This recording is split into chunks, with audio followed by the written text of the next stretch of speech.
हल्ली आता आपण खूपच हॉर्मोन सगळे ऐकतो आणि त्यातल्या त्यात पिरियड्स मधले असलेल्या मुली की नाही माझे हार्मोनल इम्बॅलन्स झालाय, तर नेमकं हॉर्मोन्स म्हणजे काय आणि काय काम करतात ते? की आत्ता जे काही लाईफस्टाईल रिलेटेड डिसऑर्डर्स आहेत, पिरियड रिलेटेड डिसऑर्डर्स असू द्या, वजन वाढणं असेल किंवा वाढत्या लठ्ठपणा, डायबिटीसचे जे काय प्रमाण आहे, त्या सगळ्यामध्ये हॉर्मोन्सचा खूप मोठा रोल आहे. बऱ्याच काही गोष्टी आहेत ज्या खरोखर हॉर्मोन्समुळे होतात किंवा हॉर्मोन्सच्या नावाखाली काही गोष्टी आहेत ज्या खपवल्या जातात. मुलीला पाळी येते का नाही याच्याकडे आईचं खूप चांगलं लक्ष असतं. मुलामध्ये ती वाढ बरोबर होते का नाही याच्याकडे जनरली कुणाचंच लक्ष नसतं. 2 भावंडं माझ्याकडे येतात, त्यांचं लग्न झालंय आणि त्यांना इन्फर्टिलिटी आहे.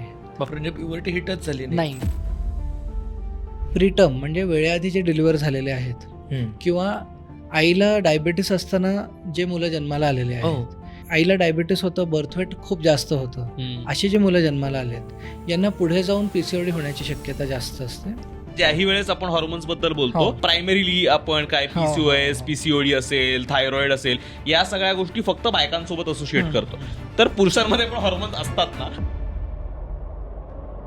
न्यूजमध्ये खूप पाहतो की टेस्टिसमध्ये मायक्रोप्लास्टिक सापडलं, ब्रेनमध्ये सापडलंय, न्यूबॉर्न मध्ये सापडलेलं आहे.